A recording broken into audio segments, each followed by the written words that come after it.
Hello students, I welcome you all in Zero Doubt English class, and today we are going to study poem 9 Gold Medals by David Roth. This poetry has been written by David Roth, and this poetry has been taken from Treasure Trove book of ICSE board class 10th। तो ये बहुत ही अच्छी poetry है और इस poetry में मैं बता देता हूँ कि आपको जो डेविड रोथ है वो किन चीज़ों के बारे में बात करना चाह रहे हैं। It is a sports event named special Olympics. एक जो स्पोर्ट्स इवेंट है उसका नाम स्पेशल ओलंपिक रखा गया है, and this event was held for differently abled person. अपने डिफरेंटली एबल्ड बोलते हैं, आजकल टर्मिनोलॉजी है वो चेंज कर दी गई है, अपने डिसेबल नहीं बोलते हैं because that doesn't sound good. तो डिफरेंटली एबल्ड जो लोग थे तो दूसरे तरीके से कुछ अच्छा कर पाते थे, उनके लिए एक स्पोर्ट्स इवेंट रखा गया था जिसका नाम था स्पेशल ओलंपिक्स। तो इस पोइट्री में जो स्ट्रेस दिया गया है वो इस चीज़ पे दिया गया है कि sports is not only about winning medals, they are also about learning the values of cooperation, sharing, competing and complementing. In this poem, 9 Gold Medals, the poet David Roth has presented the idea of empathy and how human values are as important as the spirit of competition. मैं आपको इसके बता देता हूँ कि ये क्या बोलना चाह रहे हैं। एक्चुअल में डेविड रोथ ने यहाँ पे जो बात की है, David Roth celebrates human values such as kindness, such as cooperation and empathy in this poem. तो अपने को क्या है कि ये यहाँ पे ये बताया गया है कि जो स्पोर्ट्स होता है उसमें विनिंग जो मेडल्स होते हैं वही सब कुछ नहीं होता है। कई बार क्या होता है कि एक दूसरे का कोऑपरेशन होता है, वो भी अपने को दिखाना होता है, वही इस पोइट्री के अंदर अपने मैसेज है वो लेने वाले हैं। तो इस पोइट्री में the poem presents the situation of a race where the contestants leave aside their desire to win the medal to help a smaller और weaker contender. They all go hand in hand to the finishing line. एक क्या होता है कि उनका जो contender होता है या कंटेस्टेंट होता है उनके साथ वाला वो काफ़ी कमज़ोर होता है, छोटा होता है, वो जब दौड़ने लगता है रेस के अंदर तो अच्छे से दौड़ नहीं पाता है। तो बाकी के जितने भी 8 जो कंटेंडर होते हैं उस रेस में जो compete कर रहे होते हैं वो उसके पास में आते हैं, उसको लिफ्ट करते हैं और उसके हाथ से हाथ पकड़ के जो 9 लोग हैं वो फिनिशिंग लाइन तक एक साथ पहुंचते हैं। इसीलिए इसको स्पेशल ओलंपिक्स बोला गया है। तो ये अपने को जो मैसेज देता है वो काइंडनेस का मैसेज देता है, कोऑपरेशन का मैसेज देता है। बहुत ही ब्यूटीफुल पोइट्री है, बहुत ही ईजी पोइट्री है। इसको अपने डिस्कस करते हैं। मैं आपके साथ में डिफ़िकल्ट वर्ड्स मीनिंग डिस्कस करूँगा और इसके पोइटिक डिवाइसेस भी मैं आपको बताऊँगा। So let's start this poetry. The athletes had come from all over the country to run for the gold, for the silver and bronze. Many weeks and months of training all coming down to these games. अब यहाँ पे जो जितने भी athletes हैं जो आने वाले हैं उनके बारे में बताया जा रहा है कि the athletes had come from all over the country. सभी कंट्रीज से, अलग अलग कंट्रीज से एथलीट्स आए थे पार्टिसिपेट करने के लिए और वो भाग रहे थे उस रेस में गोल्ड मेडल के लिए, सिल्वर के लिए और ब्रॉन्ज के लिए। Many weeks and months of training. उन लोगों ने बहुत ही रिग्रेस ट्रेनिंग की थी, बहुत ही ज़्यादा उन्होंने हार्ड वर्क किया था गोल्ड के लिए, ब्रॉन्ज के लिए और सिल्वर के लिए। All coming down to these games. और इस गेम में वो क्या है कि जितनी भी ट्रेनिंग उन्होंने, जितनी भी रिग्रेस ट्रेनिंग की थी, जितनी भी उन्होंने तैयारी की थी, वो सारी की सारी तैयारी इस रेस में वो डिस्प्ले करने वाले थे और ये दिखा कि वो कोई गोल्ड मेडल जीतने वाला था, कोई ब्रॉन्ज जीतने वाला था और कोई सिल्वर जीतने वाला था। Next stanza. The spectators gathered around the old field to cheer on all the young women and men. The final event of the day was approaching. Excitement grew high to begin. अब यहाँ पे spectators में आप बता देता हूँ कि person watching specially an event और स्पोर्ट्स विदाउट टेकिंग पार्ट। जो बाहर जो दर्शक होते हैं उनको स्पेक्टेटर्स बोला जाता है, यह आपने देखा होगा। तो spectators had gathered around the field to cheer the young participants. सारे उनके चारों तरफ थे वो स्पेक्टेटर्स गैदर हो चुके थे और उनका जो काम था वो जितने भी कंटेस्टेंट आए थे उनका जो कॉन्फिडेंस था वो बूस्टअप करने का था। और इस फाइनल इवेंट जो दिन था, जिस दिन ये फाइनल रेस होने वाली थी, आज वही दिन था और फाइनल जो डे था वो आ चुका था। The blocks were all lined up for those who would use them, the 100-yard dash and the race to be run. These were nine resolved athletes in back of the starting line, poised for the sound of the gun. यहाँ पे block में आपको बता देता हूँ कि क्या होता है. The two starting blocks on the ground that runners push their feet against at the beginning of a race. आपने देखा होगा कि जब एक वो स्टार्टिंग लाइन पे खड़े रहते हैं तो छोटा सा ब्लॉक उनके लगाया जाता है, जिसके ऊपर वो क्या है कि अपना पैर का आगे वाला जो टो रखते हैं, ताकि वहाँ से उनको क्या होती है कि अपनी जो रेस स्टार्ट करनी होती है उसको बोला जाता है. और रिजोल्ट का मतलब डिटरमिन्ड जो लोग होते हैं, जो ऑलरेडी डिसाइड करके आए हैं कुछ चीज़ों के बारे में, उसको बोला जाता है. पोइस्ट का मतलब होता है रेडी. तो इस चीज़ को समझ लीजिए कि ये क्या बोलना चाह रहे हैं यहाँ पे. तो जितने भी जो 100 मीटर की रेस थी उसमें जो 9 डिटरमिन्ड एथलीट्स थे वो पार्टिसिपेट कर रहे थे और वो अपनी पोजीशन के लिए तैयार थे. The blocks were lined up for those who would use them. यानी ब्लॉक्स लगा दिए गए थे और वो 9 एथलीट्स उन ब्लॉक्स को यूज़ करने वाले थे. द 100-yard डैश यानी 100 मीटर की जो रेस थी वो अभी स्टार्ट होने वाली थी. These were 9 resolute athletes. ये जो 9 डिटरमिन्ड एथलीट्स थे in the back of the starting line, जहाँ पे स्टार्टिंग लाइन थी वहाँ पे ये लोग खड़े थे. Poised for the sound of the gun. Poised का मतलब getting ready.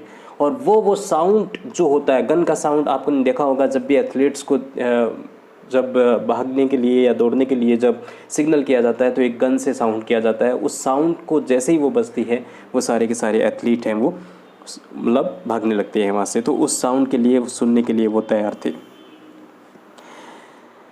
The signal was given, the pistol exploded, and so did the runners all charging ahead.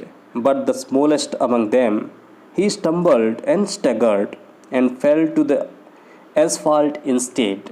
अब यहाँ पे देखिए कि ये स्टेंजा है वो एग्ज़ाम के पॉइंट ऑफ व्यू से बहुत इंपॉर्टेंट है, ये एग्ज़ाम में आ सकता है.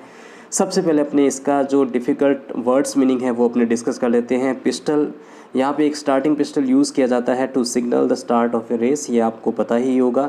स्टम्बल्ड का मतलब होता है ठोकर लग जाना, गिर जाना. Hit his foot against something when he began to run and almost fell. वो जो एक एथलीट था वो स्टम्बल कर गया यहाँ पे, ये जो स्टम्बल कर गया यहाँ पे यानी ठोकर लग गई उसको. स्टैगर्ड का मतलब लड़खड़ाना है, लड़खड़ाते हैं जब अपने अच्छे से नहीं चल पाते हैं. Lost balance. एंड एसफाल्ट, यहाँ पे ये मीनिंग देखिए, ब्लैक टार्ड रोड. जो जहाँ पे मैं आपको बता देता हूँ कि एथलीट के लिए जो ट्रैक बनाया जाता है उस ट्रैक के आसपास जो चारकोल ये यूज़ किया जाता है. जैसे ज़्यादा पक्की सड़क नहीं बनाई जाती है, जैसे कंकर वंकर रखे रहते हैं, तो उस जो रोड को है उसको एसफाल्ट बोला जाता है. तो यहाँ पे जैसे ही सिग्नल दिया गया, द पिस्टल एक्सप्लोडेड, जैसे ही पिस्टल की साउंड वहाँ पे आई, so did the runners all charging head. सारे रनर्स अपने आप को चार्ज करके दौड़ने लगते हैं. But the smallest one among them, जो उनमें सबसे छोटा था, he stumbled and staggered. Stumbled and staggered के अंदर देखिए यहाँ पे पोएटिक डिवाइस जो यूज़ की गई है वो एलिट्रेशन पोएटिक डिवाइस यूज़ की गई है. स्मॉलेस्ट भी यूज़ किया गया है यहाँ पे. तो इनमें जब मैंने बता दिया था कि एलिट्रेशन कब होती है, जब same consonant word, beginning of the word same होता है कॉन्सोनेंट, उनको यूज़ किया जाता है, तब उसको बोला जाता है. तो उनमें से जो सबसे छोटा कंटेंडर था, जो सबसे छोटा कंटेस्टेंट था, वो एक्चुअल में किसी चीज़ की वजह से उसका जो फूट होता है वो किसी चीज़ की लगता है और उसकी वजह से वो क्या है कि अपना बैलेंस खो देता है और गिरने ही वाला होता है. अल्टीमेटली वो क्या है कि एसफाल्ट जो जहाँ पे ब्लैक टार्ड जो रोड होती है उस पे जाके वो गिर जाता है. He gave out a cry in frustration and anguish. His dreams and his efforts all dashed in the dirt, but as sure as I am standing here telling his story, the same goes for what next occurred. अब यहाँ पे देखिए ये actual में क्या है कि जो पोइट है ये बता रहे हैं कि वो भी एज ए स्पेक्टेटर ये सारी चीज़ें देख रहे हैं. इसमें देखिए इसने लिखा है कि I am standing here telling this story, यानी वो भी क्या है कि बाउंड्री के बाहर खड़े हैं और सारी चीज़ें वो देख रहे हैं.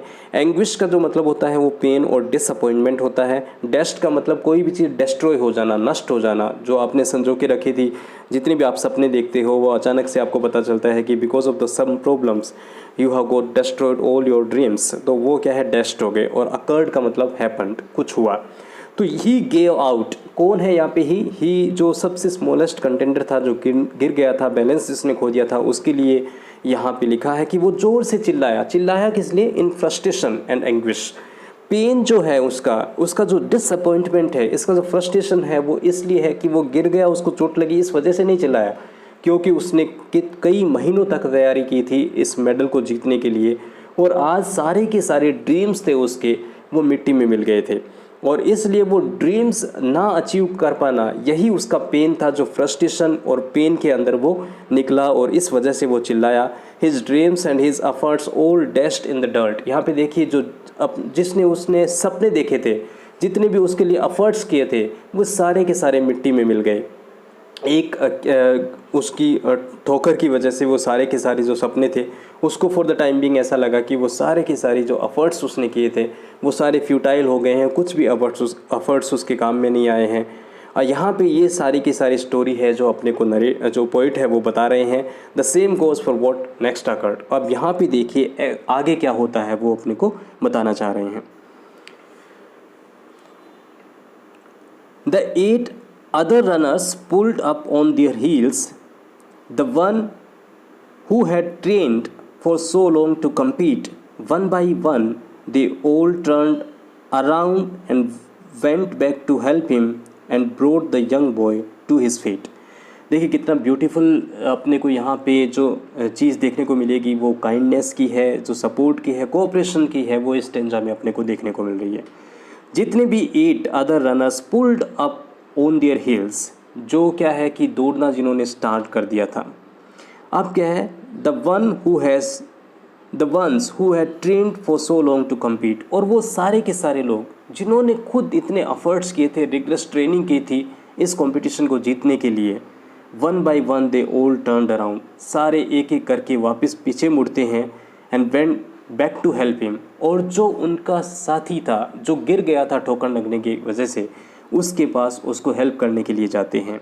And brought the young boy to his feet, जो गिर गया था, ज़मीन पे पड़ा था, उसको वापस उसके पैरों पे उठाते हैं। Then all the 9 runners joint hand and hand continued. बहुत ब्यूटीफुल लाइन लिखी है यहाँ पे। तभी वो जितने भी रनर्स थे अपने हाथ में हाथ लेते हैं और उस रेस को कंटिन्यू करते हैं। The 100 yard dash now reduce to a walk. अब यहाँ पे देखिए, ये जो 100 मीटर की जो रेस थी वो अब एक वॉक में कन्वर्ट हो गई है। रिड्यूस टू ए वॉक का मतलब हाथ में हाथ पकड़ के वो दौड़ने वाले थे सारे के सारे, बिकॉज उनके साथी को लग गई है, उनका साथी अपना बैलेंस खो चुका है, now he is not able to run. तो उन लोगों ने डिसाइड किया कि हैंड में हैंड लेके वो उस फिनिशिंग लाइन तक चल कर जाएंगे। And banner above that said special Olympic, जो बैनर लगाया गया था इन डिफरेंटली एबल्ड लोगों के लिए, उसमें नाम था special Olympic, could not have been more on the mark. ये इससे अच्छा टाइटल और इससे अच्छा जो कोऑपरेशन और इससे अच्छा मैसेज इस स्पेशल ओलंपिक्स में ही अपने को देखने को जो मिला वो यही मिल सकता था।